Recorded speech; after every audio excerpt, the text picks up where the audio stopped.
Sebelum melanjutkan, jangan lupa subscribe dulu, terima kasih. Bab 97 Tentara tiba. Lencana Komandan Ungu Emas. Itu benar-benar lencana itu. Bagaimana orang tua Lin ini bisa mendapatkan benda itu? Wajah semua orang berubah karena makna dari lencana Komandan Ungu Emas tidaklah kecil. Lencana itu bahkan memiliki daya tangkal yang lebih besar daripada spanduk naga biru yang dibawa kembali oleh Chu Feng. Pada akhirnya, tidak peduli seberapa kuat sekolah naga biru, itu hanyalah satu sekolah. Sekolah itu dapat menghalangi kekuatan di mana-mana, tetapi tidak dapat mengatur kekuatan di mana-mana. Namun, kota emas ungu berbeda. Meskipun dalam hal informasi dan kekuatan internal, kota itu kalah dengan sekolah naga biru, kota itu adalah penguasa di daerah itu. Yang disebut naga yang kuat tidak dapat menekan ular di tanah. Arti yang sama berlaku. TN, ungkapan ini berarti bahwa kekuatan yang besar naga tidak dapat menekan kekuatan lokal ular. Selain itu, antar kota, ada hubungan yang saling terkait. Meskipun kota emas ungu adalah kota kelas 2 yang menguasai wilayahnya sendiri, di atasnya masih ada kota-kota kelas 1. Dalam hal kekuatan, kota itu tidak akan kalah dengan sekolah naga biru. Di atas kota-kota kelas 1, bahkan ada istana pangeran. Kekuatan istana pangeran sangat besar dan bahkan tidak lebih lemah dari sekolah kelas 1 di Provinsi Azure, sekolah Lingyun. Namun, yang paling penting adalah, di balik istana pangeran, ada monster besar. Dia adalah dinasti Jiang, penguasa 9 provinsi. Yang juga berarti, meskipun dinasti Jiang tidak membatasi perkembangan berbagai kekuatan dan juga tidak secara langsung mengawasi wilayah di 9 provinsi, pada kenyataannya, Istana Kekaisaran telah membangun sistem manajemen yang lengkap di 9 provinsi. Segala sesuatu di 9 provinsi berada di tangan dinasti Jiang. Hal itu juga menciptakan situasi di mana tidak peduli seberapa kuat sekolah, mereka hanya memiliki kekuatan di satu area. Tidak peduli seberapa lemah kota-kota, mereka memiliki istana kekaisaran di belakang mereka sebagai pendukung. Sekolah dapat menyerang sekolah lain, tetapi sangat sedikit dari mereka yang berani memprovokasi kota manapun karena mereka tidak mampu melakukan itu. Itulah sebabnya bagi banyak keluarga dalam wilayah yurisdiksi Kota Emas Ungu, nama Kota Emas Ungu bahkan lebih menakutkan daripada sekolah naga biru. Daya cegah lencana Komandan Emas Ungu jauh melampaui bendera naga biru.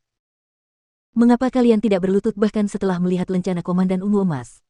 Melihat ekspresi ketakutan mereka, manajer Lin itu marah kepada mereka. Dia menunjuk ke arah kerumunan dan mulai berteriak keras. Ketika kata-katanya keluar, itu benar-benar membuat orang banyak ketakutan dan memang ada banyak orang yang berlutut sambil berdecak. Terutama keluarga Zhao dan Li.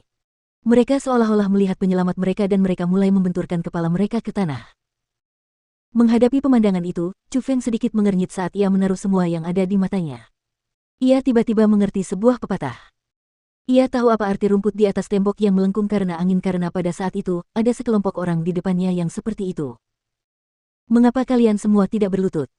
Beranikah kalian untuk tidak menaruh lencana Komandan Ungu Emas ini di mata kalian? Beranikah kalian untuk tidak menaruh penguasa kota di mata kalian? Melihat banyak orang yang tidak berlutut, manajer Lin itu berteriak keras. Mari kita lihat siapa yang berani berlutut untuknya. Melihat itu, Chu Feng juga berteriak dengan marah.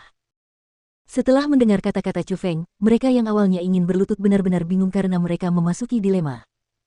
Meskipun kota emas ungu sangat mengesankan, bagaimanapun juga, kaisar berada di atas pegunungan. Dengan hanya lencana komando, itu hanya dapat digunakan sebagai sedikit pencegahan. Di hadapan mereka, Chu Feng adalah orang terkuat di sini. Jika mereka membuat Chu Feng marah, dengan amarahnya, dia bahkan mungkin bisa membunuh mereka semua. Chu Feng, keberanianmu cukup besar. Beraninya kau menentang peraturan kota emas ungu.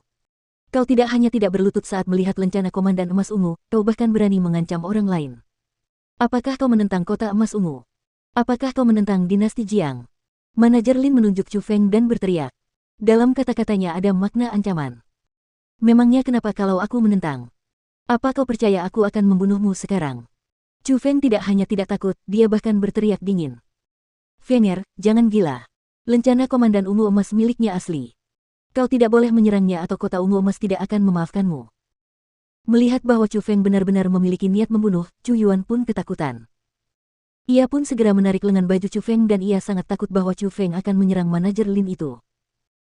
Hahaha, Chu Yuan, aku lihat kau mengerti. Melihat sikap lemah Chu Yuan, manajer Lin tertawa gila lalu berkata dengan keras. Aku tidak akan menyembunyikannya darimu. Saat ini, penguasa kota emas ungu telah menemukan tambang besi hitam di daerah pegunungan. Penguasa kota saat ini memimpin pasukan dan segera tiba di sini. Aku yakin dia akan segera tiba di tempat ini. Jadi, mulai sekarang di daerah pegunungan ini, kota emas ungu akan dikelola secara pribadi. Sedangkan aku adalah manajer yang ditunjuk secara pribadi oleh penguasa kota.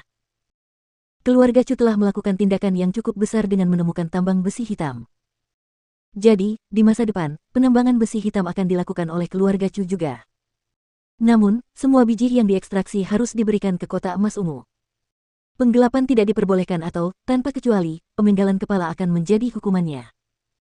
Kata-kata manajer Lin menjelaskan semuanya. Saat ini, pasukan kota emas ungu sedang bergegas. Itu berarti bahwa Chu Feng dan yang lainnya tidak boleh melakukan apapun atau keluarga Chu tidak akan bisa lolos dari kematian. Adapun alasan mengapa kota emas ungu datang, itu adalah untuk tambang besi hitam. Adapun bagaimana kota emas ungu mendapat berita tentang tambang besi hitam, tidak sulit untuk dijelaskan. Jawabannya diberikan hanya dengan melihat lencana komandan emas ungu di tangan manajer Lin. Tidak diragukan lagi, pastilah lelaki tua itulah yang memberitahu berita itu kepada kota emas ungu dan karena penguasa kota emas ungu merasa telah melakukan suatu jasa dengan menceritakan rahasia itu, ia pun memberikan hadiah. Lencana komandan emas ungu dan jabatan manajer adalah buktinya. Bajingan tua ini. Meskipun wajah Chu Feng tidak berubah, tangannya di balik lengan bajunya terkepal erat. Dia benar-benar tidak pernah menyangka akan ada orang tua pengkhianat seperti itu di daerah pegunungan. Namun, marah adalah marah. Chu Feng masih bersikap masuk akal dan yang bisa dia lakukan saat ini adalah tidak menyerang manajer Lin. Dia hanya bisa menunggu dalam diam. Menunggu sampai pasukan kota emas ungu tiba sebelum mengambil keputusan. Seperti dikatakan manajer Lin, puluhan mil di luar kota Lianing Mountain, sekelompok pria dan kuda berbaju besi, bersenjata, dan terorganisasi sedang mendekat. Kelompok pasukan besar itu beranggotakan hingga 1.000 orang. Kekuatan mereka tidak bisa diremehkan. Yang terlemah berada di level 5 alam roh, dan mereka yang menunggang kuda semuanya adalah ahli alam asal. Orang yang memimpin memiliki kekuatan yang luar biasa. Pria itu adalah pria besar yang sudah setengah baya. Dia tidak memakai baju besi dan hanya mengenakan jubah lebar dan longgar. Jubah itu berwarna ungu dan di atasnya dijahit naga dan burung phoenix. Sangat indah karena dijahit dengan emas. Selain pakaiannya yang tidak sederhana, wajahnya bahkan tidak sederhana. Aura khusus terpancar dari tubuhnya dan orang-orang di sekitarnya tidak memiliki aura itu. Yang terpenting adalah kekuatannya. Dia adalah seorang ahli alam origin tingkat 9. Dengan satu langkah lagi, dia bisa memasuki alam mendalam. Dia adalah penguasa kota emas ungu, Chen Hui. Akhir-akhir ini, sumber daya kota emas ungu sedang kurang dan Chen Hui khawatir tentang pajak upeti. Namun, tepat pada saat itu, ia mendapat berita bahwa tambang besi hitam ditemukan di daerah pegunungan. Hal itu membuatnya sangat bahagia. Di bawah kebahagiaannya, ia tidak hanya memberikan lencana komandan emas ungu kepada orang itu, ia bahkan secara pribadi membawa anak buahnya untuk melihat kota Gunung Miring. Saat ini, dia sedang bersenandung dan mengobrol dengan bawahannya. Namun, tiba-tiba, dia menyadari bahwa ada seseorang yang muncul di depan mereka dan menghalangi jalan mereka.